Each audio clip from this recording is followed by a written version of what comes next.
my name is Mia from Mia's 3D Models, and I wanted to do a short video kind of talking about like how I got started and why I got started.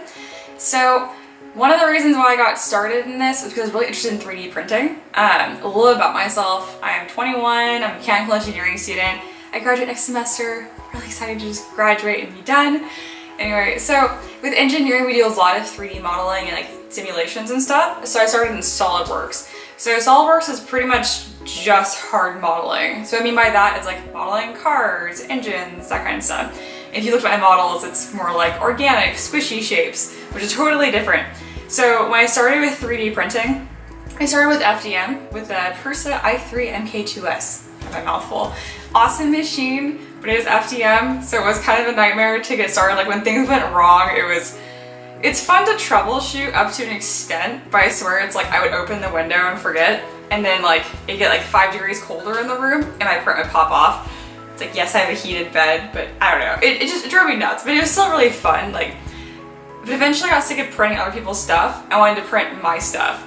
But it was funny because that isn't even why I got started 3D modeling. It just kind of like all at once, I was like, this is what I'm gonna do.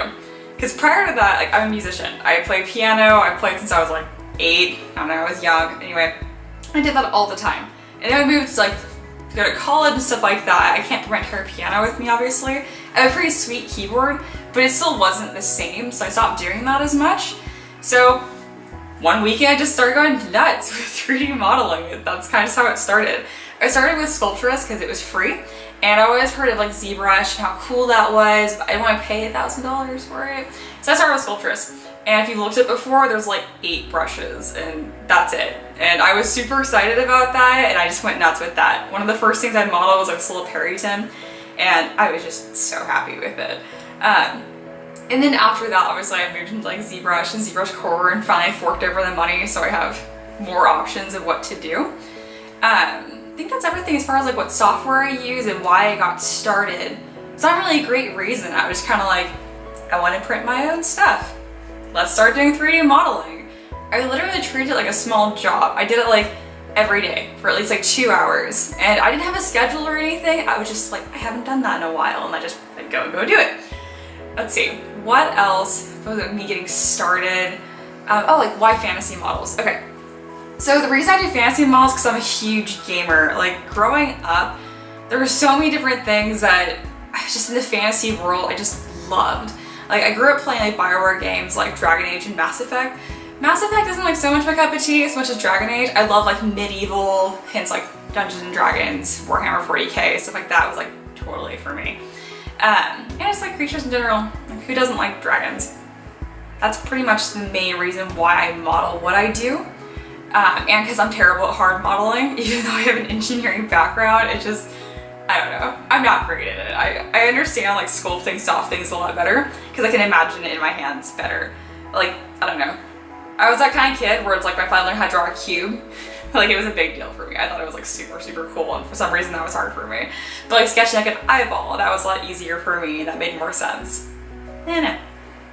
So moving on to like what materials I use. I mentioned I started with that Prusa i3 MK2S, but doing miniatures and stuff, some people are just like godlike and they can print awesome minis on FDM. that's just not me. So I got a resin printer instead. I use both. I have an Anycubic Photon. And so the very first print I ever did was this, and it's probably recognized, it's a test print. But I was so freaking excited that it worked that I just kept it forever because it was a really cool hallmark for me. One of the best, speaking of like FDM though, like this was like the smallest thing I ever was able to print FDM that I was okay, happy with. So this is my little Odin guy. This is before I ever looked at anatomy or anything. So if you look at his arm muscles, he's got some really alien stuff going on here. But overall, I was so happy with this. It was a real like hallmark of, I can really do this and make interesting sculpts that are convincing. And so I want to do smaller though. So that's why I went more miniatures and stuff like that. So the resin that I use is just the Anycubic green resin. I haven't strayed or got anything else, which I really should because the gray resins photograph a lot better. So like a lot of my pictures looking green prints, like you can like mostly tell the shapes, but all the details that I did you can't even see. So I will eventually buy gray resin. I haven't done that though because like FDM printing was so finicky that I don't have to deal with that again because the resin printing has just been working. So I don't want to like mess with what I'm doing when it's still working, has been working, so I'm like too afraid to stray out from it. But eventually I will either get gray resin or I'll just finally prime them. But again, I'm also scarred from priming because if you prime FDM prints, I did like 0.1 millimeter layer heights, and like all you would see is layer lines. And people mention like, oh, I get like a high fill resin, not resin, primer. I don't know, it just looked terrible for me. Again, I'm not an FDM printing god for minis. They look terrible. Not saying it can't be done though, it definitely can, just I can't. I have this like sealer right here because UV prints or UV resin continues to cure even after it's been mostly cured. So if you just leave it out in the sun, it's gonna crack. Even though like windows, obviously they block like 90% of UV light, I still like to have some extra protection on it. So for most of my orders, I do prime them kind of just with the clear, just so it has something to protect it. I also use these little snips. This is the best way I recommend to like not wrecking your prints when you're removing supports. If I don't have to though, I just use my fingers or I'll grab onto supports with this and just pull them off. That works too. And then this is what I use to cure my prints. So this is like some gimmicky knockoff Chinese product. I think it was like $6 off of Amazon. When I got it, even these two lights didn't work. This is not the most high-tech thing, but for not even $10, it does work. So yeah, you don't really need a super high-tech setup to get going. It will work for you. It's like moral of the story is like how I got started and stuff like that. It's like, just find something you like and go for it. And just do it every single day. That's like the biggest thing I can emphasize. Because the skill will come later. If you wait till like you're inspired to do stuff or get good at stuff, you're just not. Or unless you're, I don't know, just like really magically inspired all the time, but I don't know anyone like that. That's pretty much everything. If you have any other questions, feel free to comment, or if you're shy, message me, and I'll probably answer that in another video. Until next time.